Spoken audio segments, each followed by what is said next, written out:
Hello, welcome everybody. Thank you so much for coming, joining our chat today. I'm Kevin Bell. I am the project manager for the Great American Rail Trail at Rails to Trails Conservancy. And we are doing a live event today as part of our series to peek into different topics of interest as we gear up for Celebrate Trails Day. And Celebrate Trails Day is next Saturday, April 27th. You can learn more about that at railstotrails.org/celebrate trails. And you can learn about the event and also find events in your area, including several that are along the Great American Rail Trail. Given that 2024 is the 5th anniversary of the launch of the Great American Rail Trail, this is the perfect time to delve into what it's like to do a long distance bike ride along something like the Great American Rail Trail. And hopefully you've heard about the Great American Rail Trail by now, but to make sure everybody's on the same page, the Great American Rail Trail is Rails to Trails Conservancy's flagship project to create a cross-country, the nation's first cross-country multi-use trail that'll connect between Washington, D.C. and Washington State. When completed, it'll be over 3,700 miles. And right now, we've already got just over 2,000 miles completed on the ground, which is about 55% complete. So you can go out and experience over 150 individual trails that make up the Great American Rail Trail right now across the 12 states it crosses. I'm actually currently in Casper, Wyoming, which is one of the gateways to the trail in Wyoming, speaking at the Wyoming Outdoor Recreation Summit. We've gotten to see some of the route out here as well. It's been cool. I want to bring in my friend, Jen Hamelman. Jen Hamelman is the director of routes at Adventure Cycling Association. And we wanted to partner on this conversation about what it takes to do a long distance bike ride. So Jen, do you want to introduce yourself and Adventure Cycling? Sure. Hi, Kevin. Good to see you. Good to be talking about bicycle travel. It's springtime and people are definitely starting to make those plans. So I am the director of routes at Adventure Cycling Association. I've been with the organization the better part of 25 years. And Adventure Cycling's mission is to inspire, empower, and connect people to travel by bicycle. We have been around for nearly 50 years, and you may have heard of the Trans-America Trail, which is sort of our flagship route that kicked off the organization back in the 70s. We currently have a over 50,000 mile route network that we produce maps and digital navigation products for, as well as we offer some guided tours. We have a lot of resources and inspiration on our website, and we also offer curated gear selection as well.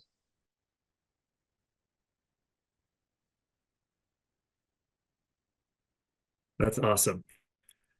I think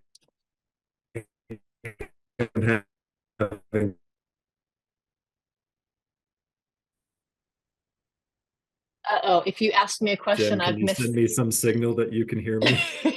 Yeah, you really broke up there. I'm not sure what you said in response to my introduction, but Okay. maybe, yeah.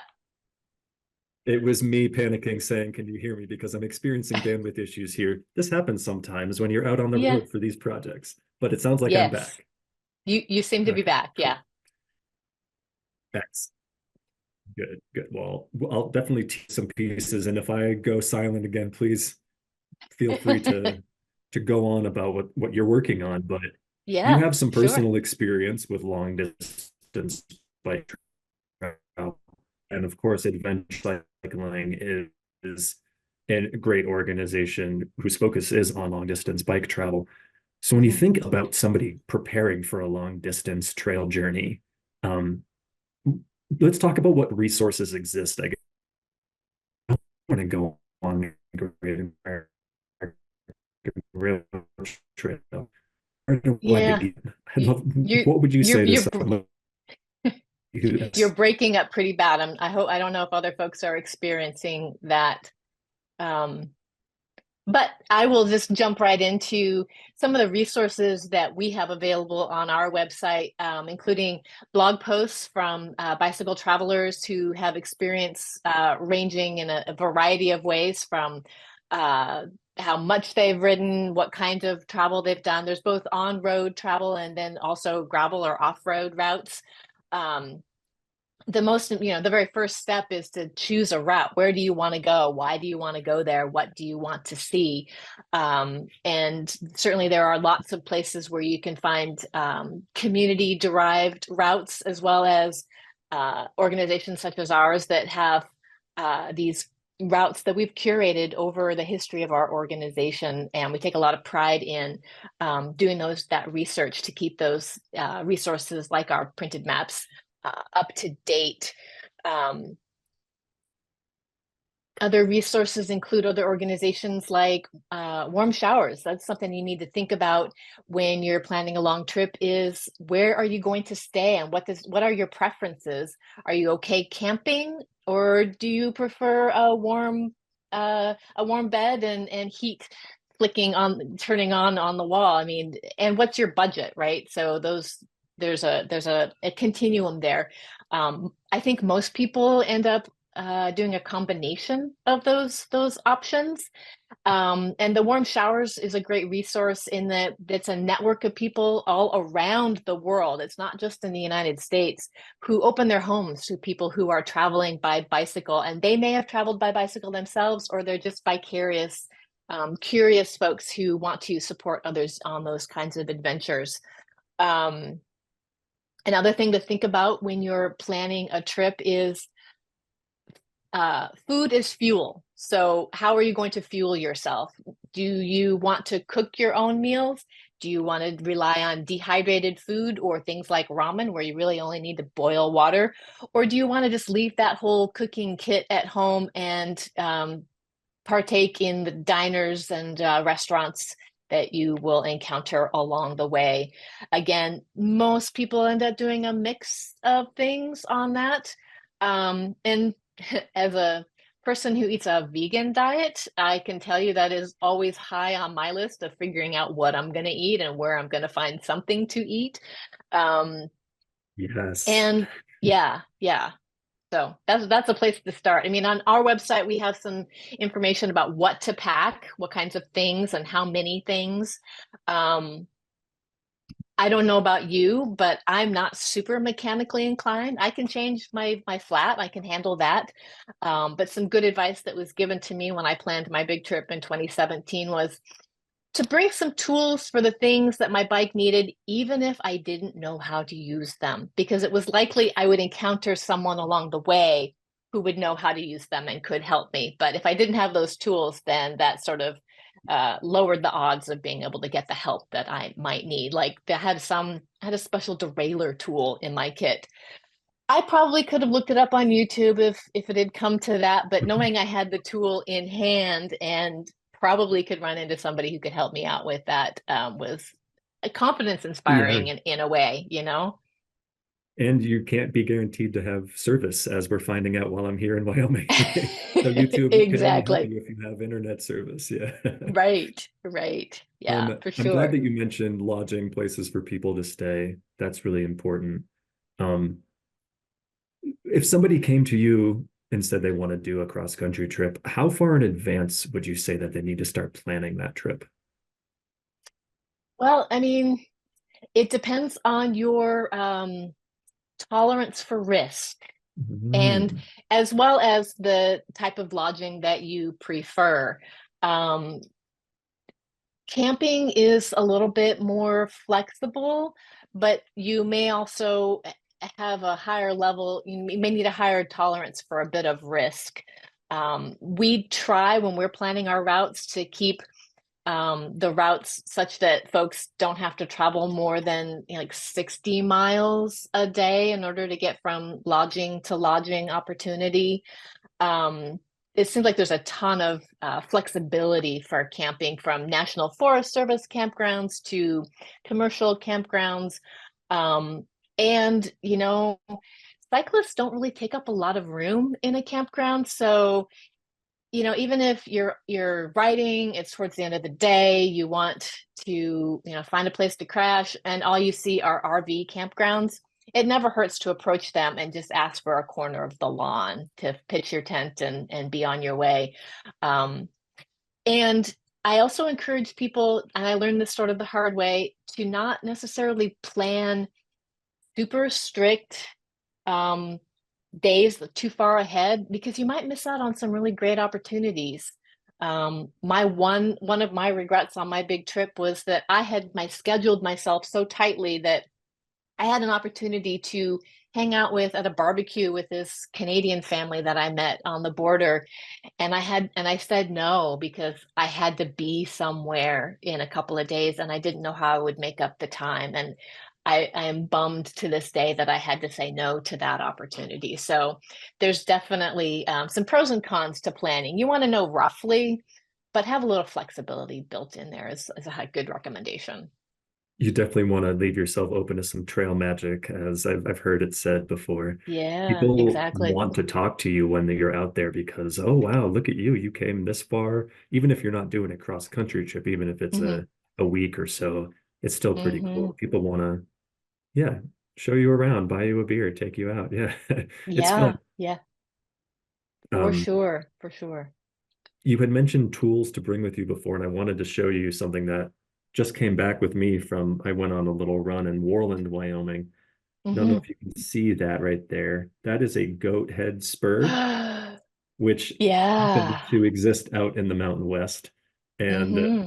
I had them stuck in the bottom of my shoe. Thankfully, I was just running. I didn't know about it until I came back here in my hotel Yeah. and I found them all over the carpet. Thankfully, my bare feet didn't get stuck on them. But Yeah. that's an important thing when you're thinking about being in places, having the right tools to fix a flat or even Hmm. prevent a flat.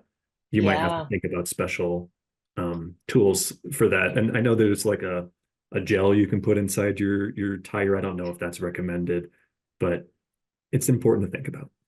It definitely is. Yeah, I think it's a product called slime that you can put in there that Mm. helps give resistance. And then, if you're so inclined, and in certain parts of the country, like in New Mexico or places where you ride near the desert, um, going tubeless can really help with that as well. But that's an investment, and I guess that's something that I would encourage folks to think about is bicycle travel doesn't require necessarily an investment in high level equipment, especially if you're first starting out.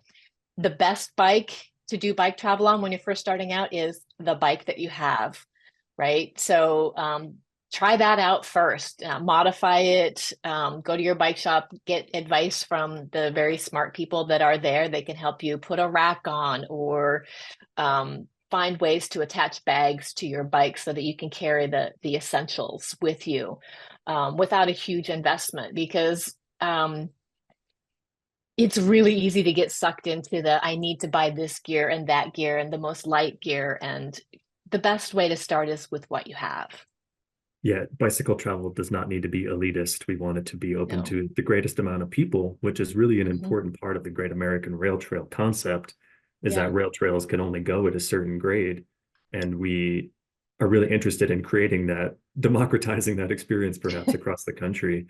It's certainly a challenge in a place with topography like the Mountain West here, but it's certainly not insurmountable as we're learning as we talk to all of our partners. Hmm. We had also talked about resources. It appears that I'm back and clear now, so I'm going to share some Yes. resources on our end as well. GreatAmericanRailTrail.org has a lot of materials that we have about our maps and our routes and some new information, but also our trail finding app and website, traillink.com, is a great place to go to explore a deep dive into each of those 150 plus trails that make up the Great American Rail Trail route, and you can go there to download a GPX file and the other things that you need to experience the cross country journey. So you have biked across the country, as you've alluded to. When did you do that? Well, I attempted to bike across the country. I ended up shortening my trip. I started in May and ended I made it almost all the way across the state of Minnesota. And that was in 2017. And I don't know if that registers with anyone else, but that was one of the years where we had super bad wildfires in eastern Washington state and up into Canada, which was right across the route I was hoping to travel on. And um, by the time I'd made it across Minnesota, I realized I had achieved the goals I had set out for myself. That was not just about the number of miles I was pedaling. Um, this is something we find often in our audiences that bike travel is often undertaken in like periods of transition in your life, or like you've just graduated from college, or maybe you've left a job and now you're taking a bit of a break before going to the next opportunity. Different kinds of life changes, and I was happened to be experiencing some of those, and so this was a perfect time to do that travel. And I traveled solo for most of it. I did meet up with friends in the last 10 days, and to be honest, that probably factored a bit into my decision. I kind of got tired of being by myself. I enjoy my own company, but it's it's a lot to be thinking about the logistics every day, day after day. Um, Especially after you've had the comfort of doing it with friends for a few days. Yeah. It kind of loses its appeal at some point. But yeah, so that's sort of a thumbnail of the trip that I took.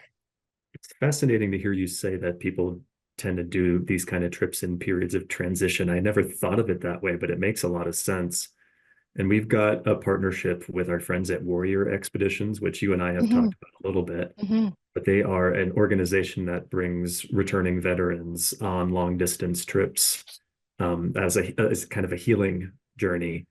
And it's been really fun to watch them. This will be our fourth year. They're going to be leaving from DC on our anniversary, May 8th.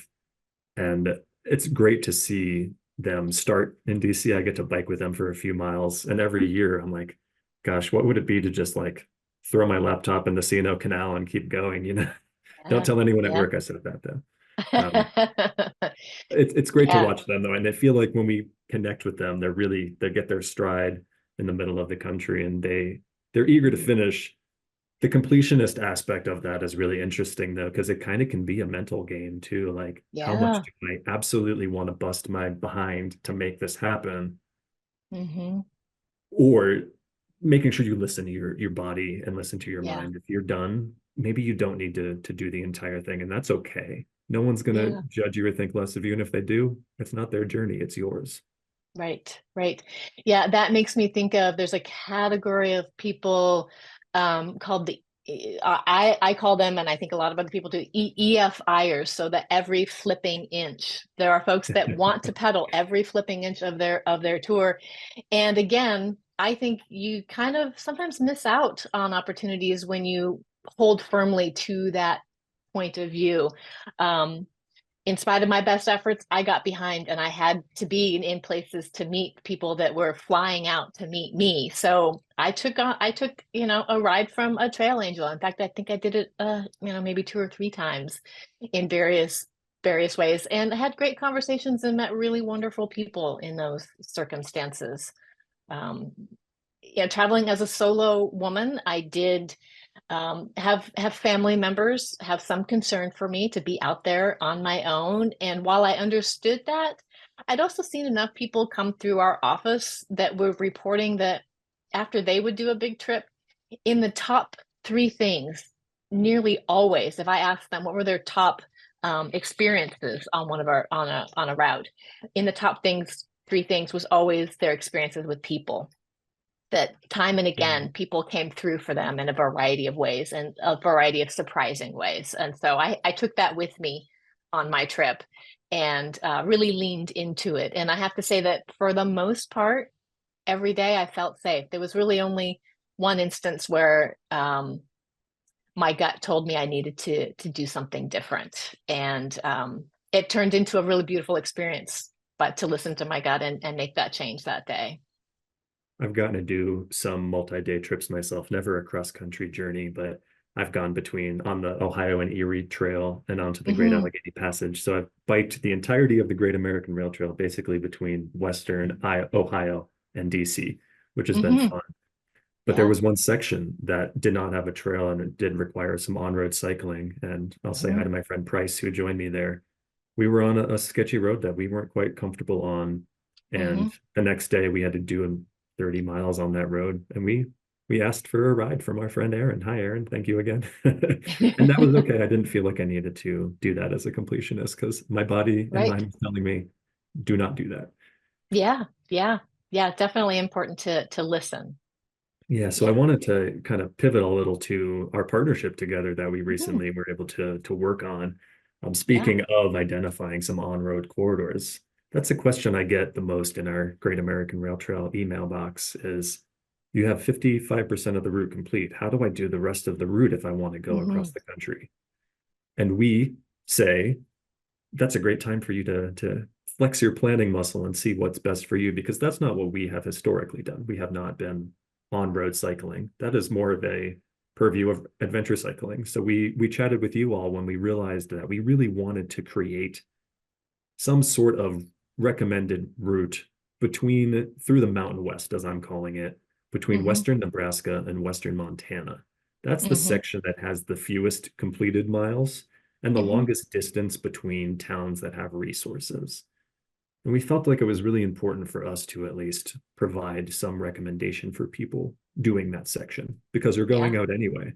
We've got dozens of people who are doing it, which is great. Hmm. We Hmm. want to create that best experience. So we actually worked with you all, thanks to your colleague Nathan, who helped us on the ground there do some of that fact finding. And Yeah. on our website now, which I think our team will be putting a link in the chat, we've actually got a ride with GPS link that you can explore based on the criteria that we created. What would Hmm. be the most recommended route to go on road, linking each of the trails that do exist and making sure the biggest criteria was safety so that it would Hmm. be on relatively low volume roads or low speed roads as much as possible.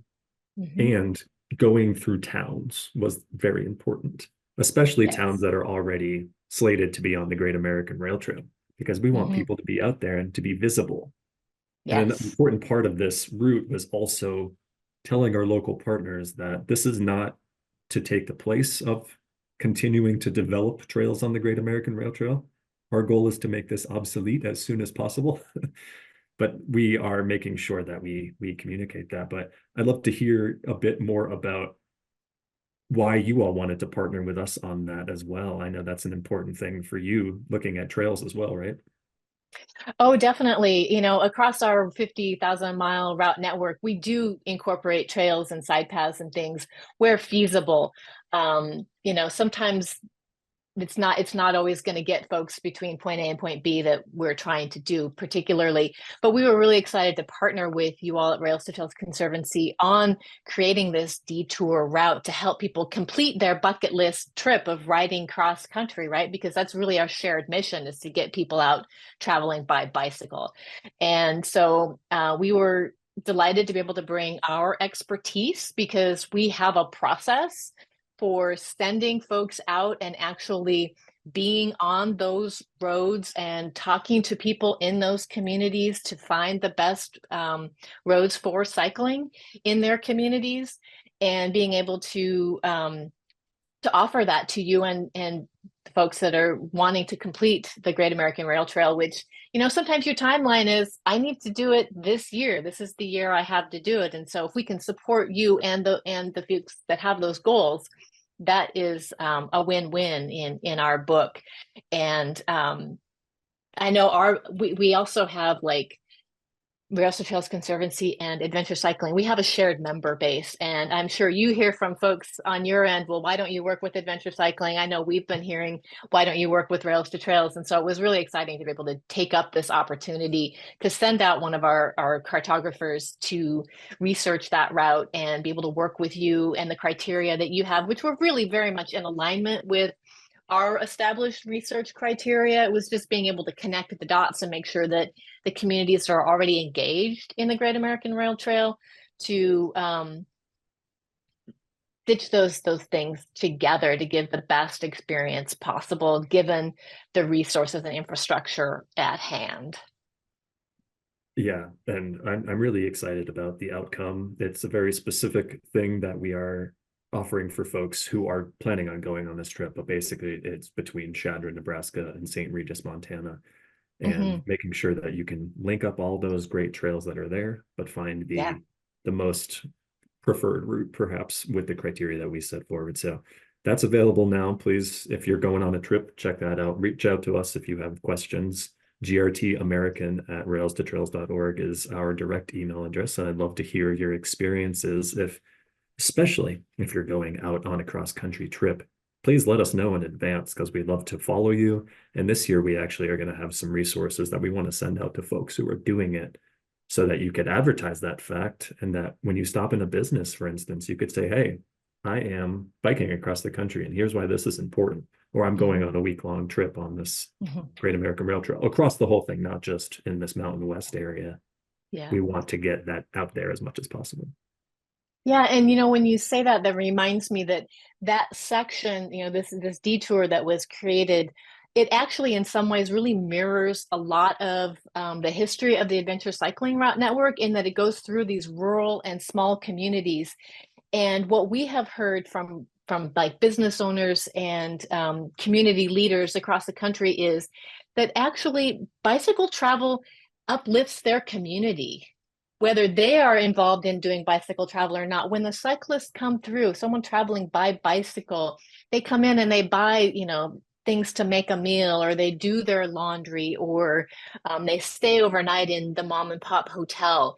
That those little things really, over the course of a summer, can really add up and adds some life to a community in the summertime, and really contributes to the bottom line of some of these small businesses that otherwise might struggle or might struggle more. So we definitely have done some partnerships with businesses along the way of how to support cyclists. Like, this is a common size tube. If you could have a box of those sitting around when folks come through, we're pretty sure by the end of summer you won't have that box of tubes, right? Yeah. So, or I have had a pump or something.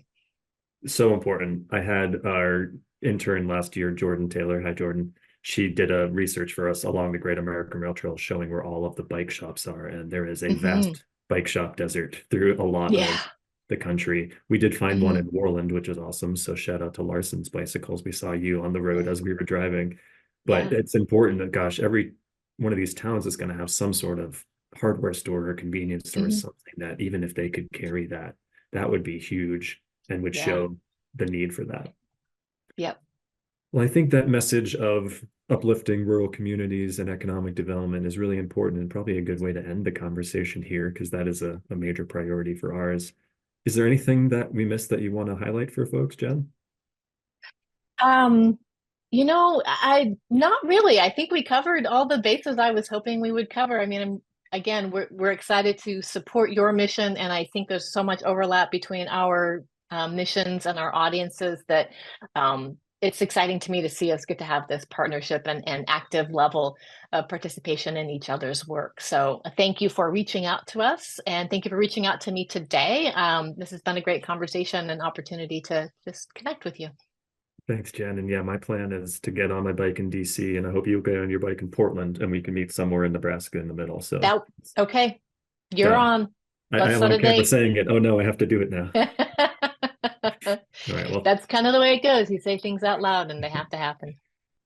all right. Yeah. Well, nice to chat with you, Jen, and thanks everybody for joining, and we'll see you out on the trail. Thank you. All right. Thank you.